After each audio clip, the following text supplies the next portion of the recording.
Buenas tardes, les habla Yoconda Marroquín Suárez y la intención de estas grabaciones es porque queremos transmitir a nuestros hermanos, los creyentes en Cristo, algunos principios o algunas pinceladas de información para poder entender mejor el Islam.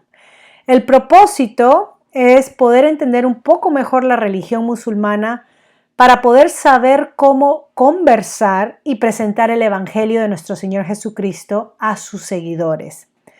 Que la información que se presente queremos que sea en un espíritu de poder alcanzar a los musulmanes con el Evangelio, con un espíritu de edificación, entendimiento y compasión para romper las barreras y promover el respeto y la tolerancia entre lo que nosotros creemos como creyentes cristianos y lo que los musulmanes creen. Es mi deseo poder dar 4 o 5 presentaciones acerca del Islam. Por favor, no soy una experta en el área cuando se habla de detalles. Estoy informándome y aprendiendo a medida que voy compartiendo con ustedes. Así que necesito un poco de la gracia de ustedes.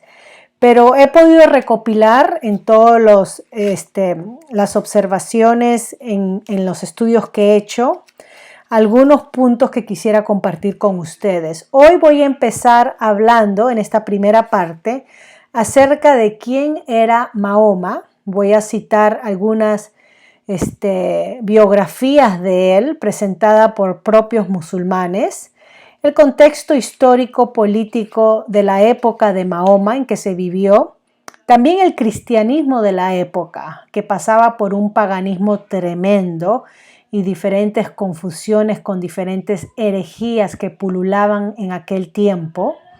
Voy a hablar acerca de Mahoma en su primera fase como pacifista y después como legislador o gobernador de Medina. Y quizás estas ambigüedades de su vida sean algo que nos haga quizás un poquito confusa, ¿no? en la parte histórica. Bueno, hablando sobre la cronología de la vida de Mahoma. En el contexto en que nace Mahoma, él nació en una sociedad en crisis al final del siglo VI. Estamos hablando de la sociedad árabe.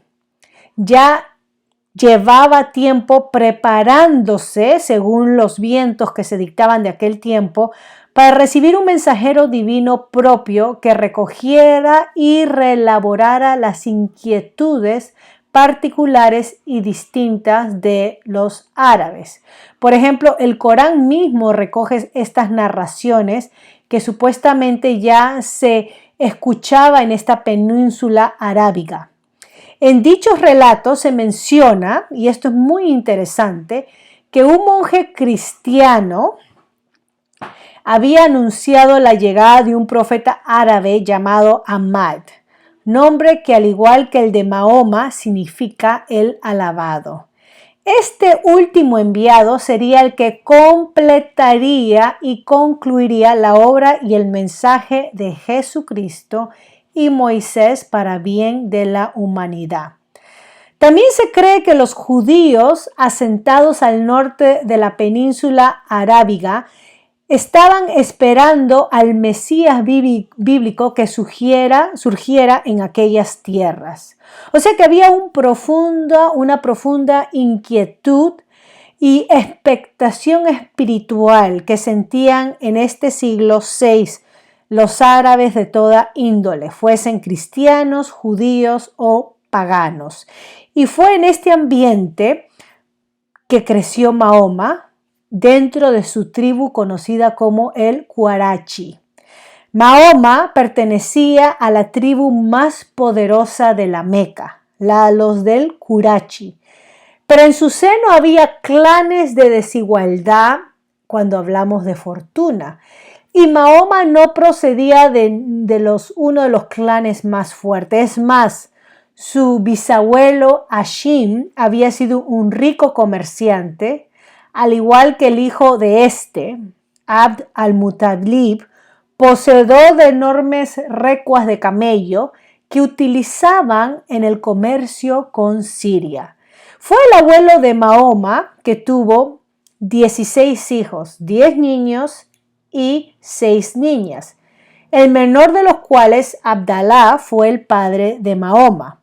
El abuelo de Mahoma, por una lealtad en los negocios, se unió a un pacto donde su familia se vio empobrecida, o sea, no le salió bien las cosas, y privada de recursos. La situación familiar de Mahoma se agravó incluso antes de su nacimiento, puesto que su padre Abdalá murió antes de que él mismo naciera. Amina, la madre de Mahoma, quedó en una situación sumamente precaria, con un bebé recién nacido, narran, y con 5 camellos y una esclava por toda herencia. En aquellos tiempos era costumbre habitual que los niños varones nacidos en el seno de familias mezquís, o sea, de la Meca, de buen nombre, fueran dados en acogida a madres adoptivas conocidas como beduinas, que los amamantaban y criaban junto a sus propios hijos. Estas familias adoptivas vivían recorriendo los durísimos lugares del desierto arábigo en continua búsqueda de pastos para sus rebaños de camello y cordero. La razón última de esta acogida temporal era que los adoptantes padres esperaban recibir alguna dádiva o regalo de sus señores de la ciudad. Entonces, Mahoma fue en un sentido criado bajo esta tutela, ¿ok? De esta tutela de la madre adoptiva. Bien, a pesar de la extrema escasez de recursos económicos que se disponía en aquel tiempo cuando la mamá quedó viuda, su madre consiguió encontrar entonces a una madre lactante para Mahoma, que se llamaba Halima. Con ella, Mahoma mantendría el resto de su vida una cariñosa y cercana relación. En especial porque la propia Amina, o sea, su madre biológica, también falleció cuando él solamente tenía 6 años. A partir de aquel momento, vivió él, Mahoma, con su abuelo ya envejecido Abd al-Muttalib y los hijos menores que éste había tenido en un tardío matrimonio, es decir, sus tíos, Abbas y Hamzas de su misma edad. Pero la desgracia parece que perseguía a Mahoma, porque contempló a los 8 años la muerte de su querido abuelo. Entonces él nace sin papá, pierde a su madre a los 6 años, a los 8 a su querido abuelo. De nuevo se tuvo que trasladar esta vez a la casa de su tío, bondadoso y respetado Abu Talib. Su tío era el nuevo jefe del clan de los Hashim. Con su tío entonces, Mahoma se inició en su juventud en la profesión de caravanero y comerciante. Cuenta la leyenda que fue en uno de estos viajes cuando Mahoma, con 25 años, conoció a Bahira, un monje cristiano de una secta que vivía en Bosra, una ciudad al sur de Siria. Este le inspeccionó, interrogó a Mahoma y llegó a la conclusión de que sin duda este era el enviado que todos esperaban. El monje comunicó su deducción al tío Abu, al que le aconsejó que llevara a Mahoma de vuelta a la Meca y lo cuidara bien hasta que le llegase el momento de la predicación. Mahoma se había especializado en trabajar como gestor y hombre de confianza de los grandes caravaneros de la Meca. De hecho, se le dio el sobrenombre de Al-Amin, es decir, el responsable, y recibía encargos de cualquier persona adinerada que quisiera movilizar su capital a través de las rutas comerciales internacionales. Y esto fue lo que ocurrió con la rica viuda Jadilla. Ya desde el primer viaje de Mahoma a cargo de las mercancías de Jadilla, allá por el año 595 después de Cristo, se estableció entre ambos una estrecha relación que acabaría en matrimonio.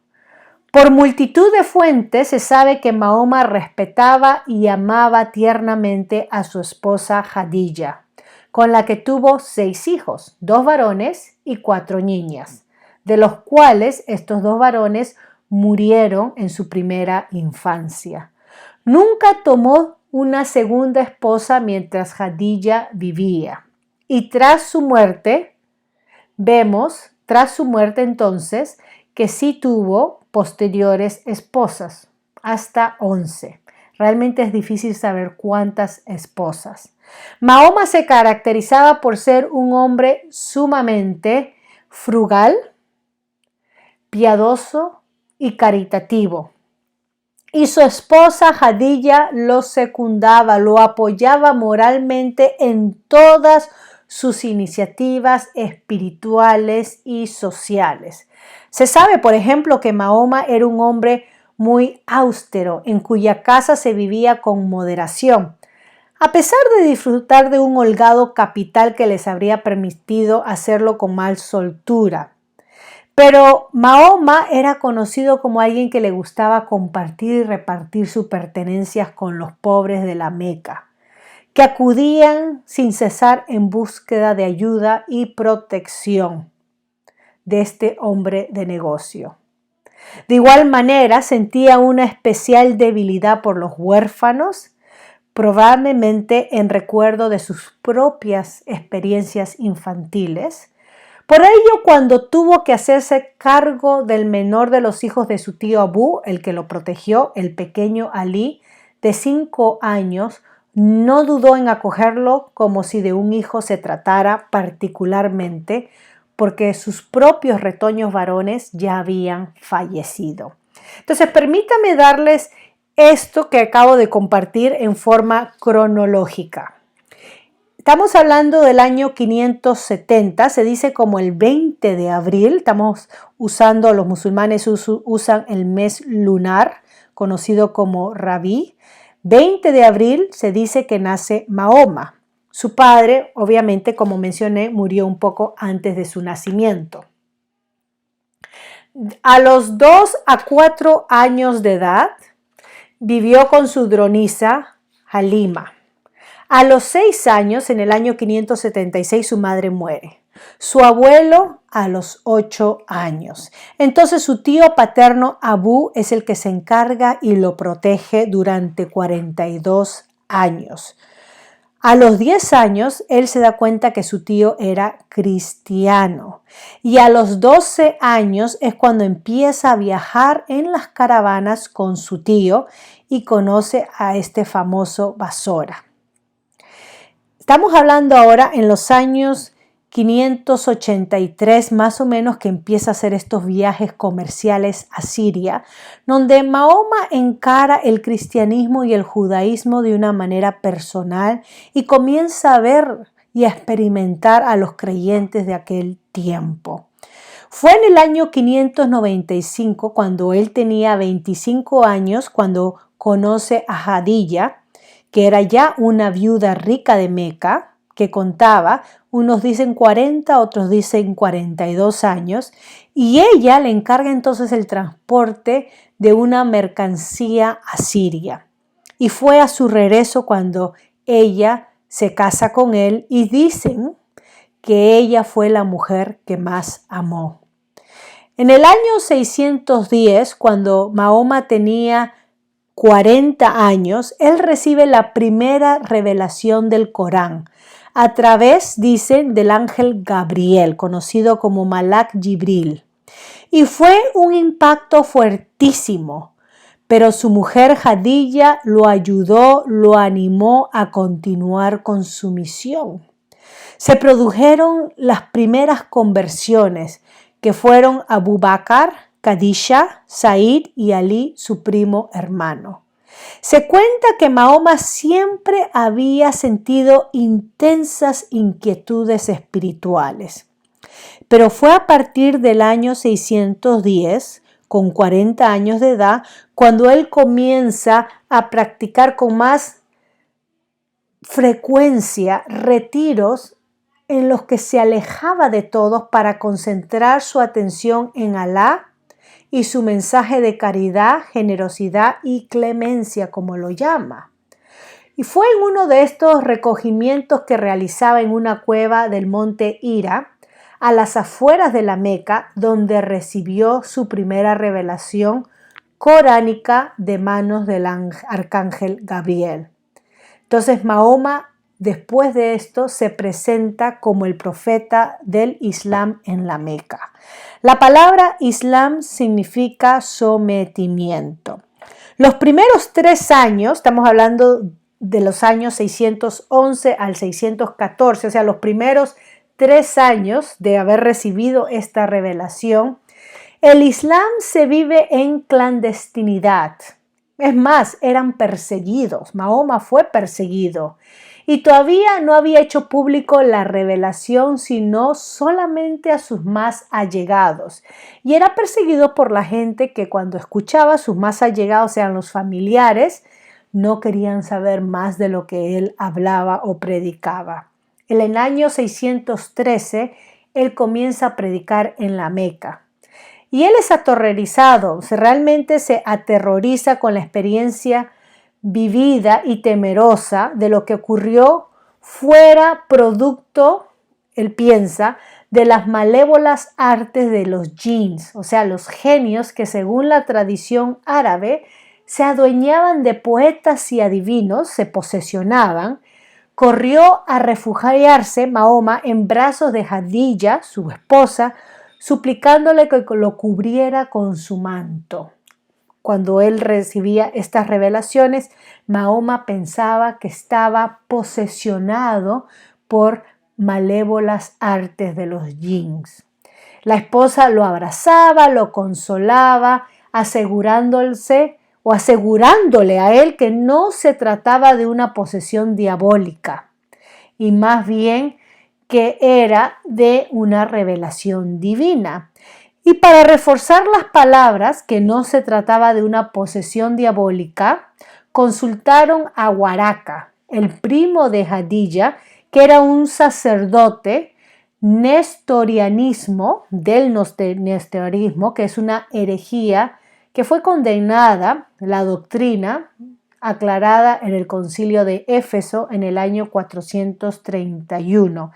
Este sacerdote de esta secta, nestorianismo, Waraka, no vaciló de ningún instante y de forma inmediata se confesó creyente del nuevo enviado celestial. Esto está en la Sura 96, del 1 al 5. En cualquier caso, está claro que la primera conversa al Islam ya era su esposa Jadilla, la esposa de Mahoma, y como tal, siempre ella lo consideraba como que hablaba con la autoridad de Dios. Mahoma continuó recibiendo mensajes y experimentando visiones de Dios durante los siguientes 2 años. Pero solamente Jadilla y el anciano Waraka sabían lo que estaba ocurriendo. Finalmente, Mahoma recibe el mandato divino de extender dichas revelaciones al resto de los árabes. Mahoma tenía que comunicar la orden que exhortaba a los mezquís a volver a practicar la caridad y el cuidado de los más desvalidos entre los suyos, tales como los clanes y las tribus habían hecho antaño en el desierto. En definitiva, este iba a ser el fundamento del Islam. La vuelta o el regreso a los valores de la generosidad, el desprendimiento de lo material, el cuidado y la atención al más débil, la austeridad y la igualdad. Porque el problema de la tribu de los Qurashi era un feroz individualismo que estaba corrompiendo la solidaridad tribal. Esto fue lo que Mahoma vio. Y no fue hasta la llegada del Islam que apareció con esta iniciativa de poder entonces contrarrestar dicha fuerza de desegración social. Al principio, los únicos que seguían a Mahoma eran las personas que no tenían nada que perder, es decir, eran esclavos, mujeres, pobres y desheredados. A menudo Mahoma era objeto de burla por parte de los poderosos miembros de su tribu, que le veían reunirse con sus incondicionales alrededor de la Kaaba. Este primer periodo mequí duró unos 3 años en los que Mahoma intentó no llamar demasiada la atención. Era consciente del mensaje implícito, subversivo en sí que predicaba. Es más, dentro de sus seguidores habían judíos y cristianos que lo oían. Se ve narrado en los pasajes de las suras del Corán esta primera parte como un Mahoma pacificador. Él realmente empieza a tener más seguidores en la Meca. En el año 615 sucede la primera huida, conocida como la gira o emigración de los musulmanes a Etiopía. En ese tiempo era conocido como Abisinia, donde en Etiopía había un rey que no perseguía a los musulmanes.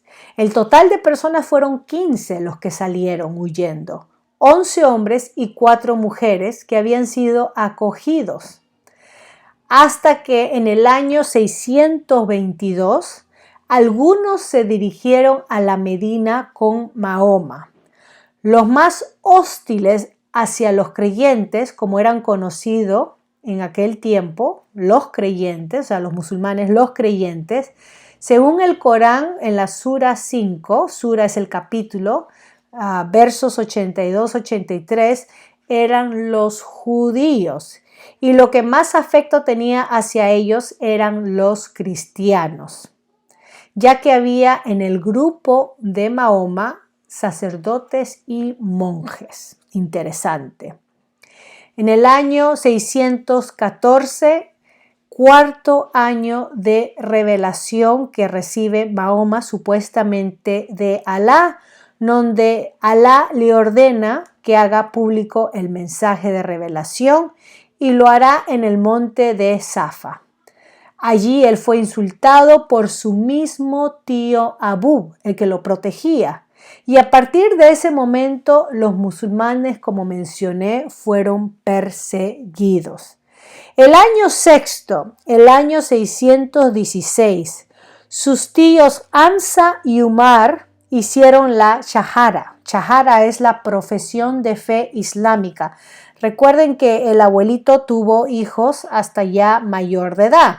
Así que estos eran tíos que eran en un sentido de la misma edad, ¿no? Alrededor de la edad de Mahoma, Hamza y Umar. Ellos hicieron la shahada, que se llama la profesión de fe islámica.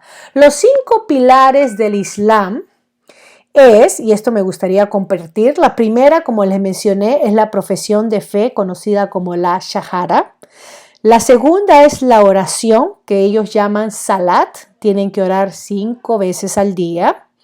El tercero es conocido como el zakat, que es la limosna, el limitar la acumulación de riquezas para purificar el alma de toda codicia.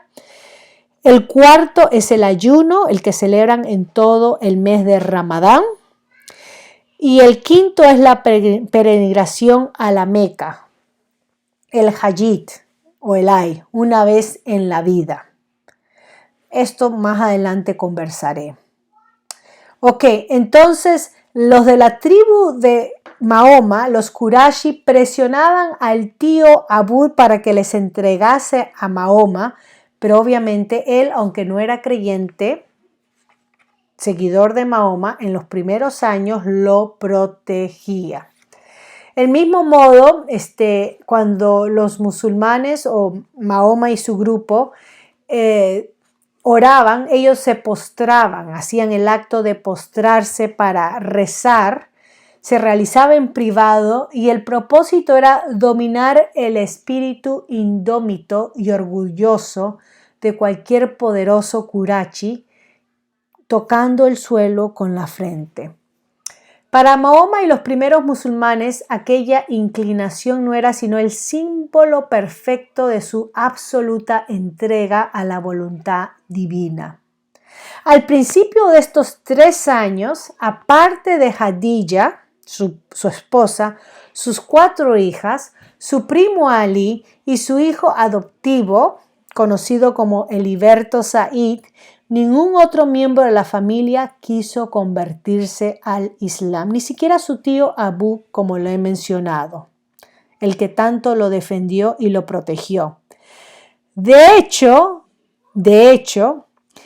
Abu Bakr, que era uno de los más íntimos amigos de Mahoma, este fue el padre de Aisha, o sea, él le entrega a su hija de 6 años y contrae matrimonio con Mahoma, matrimonio que es consumado a los 9 años, otros dicen a los 12, pero las fuentes dicen a los 9 años, y fue esta tercera esposa, Aisha, la que a la muerte de Mahoma, su padre, Abu Bakr, sería nombrado como el primer califa del Islam. ¿Okay? También se convirtió en aquellos primeros momentos. Después de Abu Bakr, la conversión seguiría por Omar. Al término de estos 3 años, el Islam, lejos de ser una nueva brisa que uniese a los Qurayshi, o sea, a los de su tribu, en un orden social más justo y equitativo, se había ido un tornado de corriente. Lo que sucedió fue una desunión en las familias y en los clanes. ¿Okay? Algunos hacían la profesión de fe, mientras que otros consideraban que era una traición al paganismo de sus ancestros o a la religión o credo de sus ancestros. Fue finalmente en el año 615 que Mahoma tuvo una revelación en la que se le ordena que debe de hacer su predicación general y abierta. Y es ahí cuando él invita entonces a 40 miembros de su clan a una comida frugal en su casa e intenta transmitirle el nuevo mensaje de Alá, pero no obtuvo el apoyo general de su familia. Durante los siguientes 7 años, hasta su huida a Medina en el año 622, la huida se llama la Ejira, es decir, la emigración, su situación se volverá cada vez más insostenible en la Meca. Es en este periodo principal inicial de Mahoma donde tenemos porciones del Corán que nos habla de un Mahoma pacífico, reconciliador, tolerante a otras creencias como al cristianismo o al judaísmo.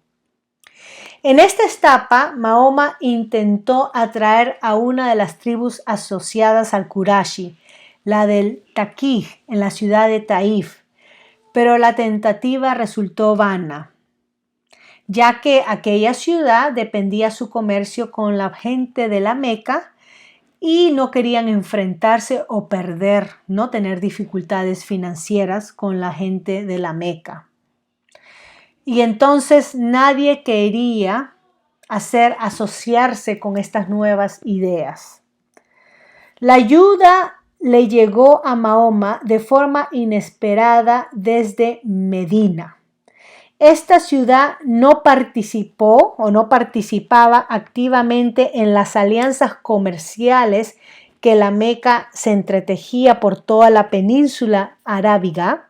De hecho, parece ser que la composición de su población, estamos hablando de Medina, con 2 importantes clanes judíos, propiciaba que Medina tuviera sus propias redes comerciales con otros enclaves hebreos de la península, Siria y Palestina. La situación social en Medina no era particularmente serena. Entonces, acá viene algo muy interesante. Entre las razones que movieron a los medinenses a aceptar al rebelde Kurachi, o sea, a Mahoma, en su ciudad, lo aceptaron, lo invitaron a Mahoma para que tuviera un papel de árbitro en sus conflictos que le otorgaban. Y es así como Mahoma llegó a ser gobernante de Medina. El traslado de Mahoma a Medina no fue una alocada huida en la mitad de la noche, sino que fue un proceso de negocio entre Mahoma y los medinenses, en el que él quedaba claramente establecido cuál iba a ser su lugar y su función en la ciudad, función de autoridad. Tomen nota, por favor. Estamos hablando del año 617 al año 620, cuando él experimentó este boicot por su tribu, que no lo apoyaron. En el año 620, déjenme explicarle este episodio que ocurre en la vida de Mahoma. En el año 620, que es el 10º año, conocido como el año de la tristeza y del viaje nocturno. Esto es muy importante, reconocer este hecho. En este año 620 se conoce como el año de tristeza porque Mahoma sufre 2 grandes golpes que lo desanimaron bastante, enormemente, y Alá, dice, tuvo que darle fuerzas para continuar. ¿Cuáles fueron estos 2 golpes? Primero, la muerte de su tío Abu Talib, su protector, la figura de padre, y después la muerte de su amada esposa Jadilla, la primera. En el viaje nocturno de Mahoma se narra o se cuenta que Mahoma viaja a Jerusalén y de ahí asciende a los 7 cielos. Y Alá le estableció la obligación de hacer 5 salats o rezos o oración diarias. El viaje nocturno conocido como la Isra de Mahoma de Meca a Jerusalén y su posterior ascensión, la Miraj, a los cielos, son en realidad 2 fases de una misma experiencia mística, acontecida casi exactamente alrededor del año antes de la huida de la Ejira a Medina. Esto está narrado en Ibn Sa'id 1,143. Según varios ahadís bien documentados, citados extensamente y explicados por Ibn Sakir en su comentario a 17.1 y también por Ibn Hajar en Fath al-Bari 7,155, Mahoma fue transportado durante la noche en compañía del ángel Gabriel hasta el emplazamiento del templo de Salomón en Jerusalén, en donde dirigió en oración a una congregación formada por muchos de los profetas anteriores, muertos ya tiempo atrás, como Moisés, José y Jesús, Abraham, etc. Con algunos de ellos se habría encontrado en el cielo. La ascensión es particularmente importante desde el punto de vista de la teología islámica, ya que por esta experiencia fueron instituidas explícitamente los pensadores musulmanes, ¿no? Dicen que fue instituidos las 5 oraciones por orden de Dios, salats diarios, como parte integrantes de la fe islámica. Dada que Mahoma no dejó una explicación precisa de esta experiencia, los pensadores musulmanes, incluidos los compañeros de Mahoma, han diferido considerablemente sobre su verdadera naturaleza. Por ejemplo, la gran mayoría de los compañeros creían que tanto el viaje nocturno como la ascensión fue una experiencia física. En otras palabras, que Mahoma fue transportado físicamente a Jerusalén y luego a los cielos, mientras que una minoría está convencida de que la experiencia fue puramente espiritual. Dentro de esta minoría está su esposa Aisha, viuda de Mahoma y compañera, la compañera de 6 años, ¿no?, que se casó con Mahoma, la más íntima en sus últimos años. Ella declaró rotundamente que Mahoma fue transportado solo en su espíritu, mientras que su cuerpo no se movió de donde estaba. Esto está en Tabari, Zamakhshari e Ibn Kasir en sus comentarios a 17.1. Esta experiencia del viaje nocturno fue el único alivio que tuvo después de las tristezas y calamidades que pasó, las persecuciones y la pérdida de su esposa y su amado tío. Entonces, cuando Mahoma se instala en Medina, esto ocurre en el año 623, un año después de la Hejira. Y fue en Medina como gobernante y árbitro de los medinenses, como ya les relaté, que él entonces comienza a islamizar toda Medina. A ver, para hacerles un contraste, en el año 630, 7 años después de instalarse en Medina, él conquista la Meca, ingresa a la Meca con un ejército de aproximadamente 10.000 personas. Solamente 2 años antes de esta conquista de Meca, en el año 628, Mahoma había hecho un peregrinaje hacia la Meca con 1.400 personas, con la intención de hacer un ataque, pero a las cuentas no le salía bien. No es hasta 2 años después, o sea, ya instalado en Medina, que llega con 10.000 personas para conquistar la Meca. En el año 631, él somete a las tribus de la península arábiga. Entonces, frente a un mundo desunido, desregado, Mahoma predica el retorno a los antiguos valores tribales que primaban el igualitarismo. Mahoma fallece en el año 632, se dice en el 8 de junio en Medina.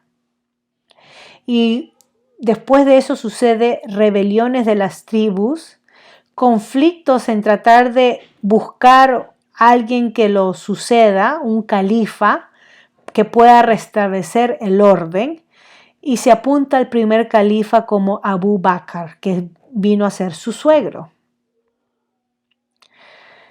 Déjenme, antes de concluir entonces con la breve bosquejo acerca de la vida de Mahoma, para poder entender de quién estamos hablando. Cuando Mahoma se instala en Medina como árbitro gobernador y legislador de nuevas leyes, podemos ver esto reflejado en el Corán, en la parte que habla sobre un Mahoma ya no como pacifista, sino como un Mahoma caudillo, guerrero, intolerante, decisivo. Hay que aclarar que el Corán no está escrito en forma cronológica. De esto voy a hablar cuando hable del Corán. Se necesita de los hadiths para poder entender el Corán, la explicación. De esto también voy a hablar cuando hable del Corán. ¿Okay? Entonces, solamente lo que quiero establecer con esta primera parte es un poco de la vida de Mahoma, cómo él llegó a islamizar el mundo por la oportunidad que se le da a él en Medina. Las fuentes de autoridad del Islam son el Corán y el Hadith o los Hadith. De esto yo voy a hablar la próxima en una de las partes cuando comparta. Quiero terminar entonces hablando sobre las fuentes que he usado. Una de ellas que he usado es islam.net,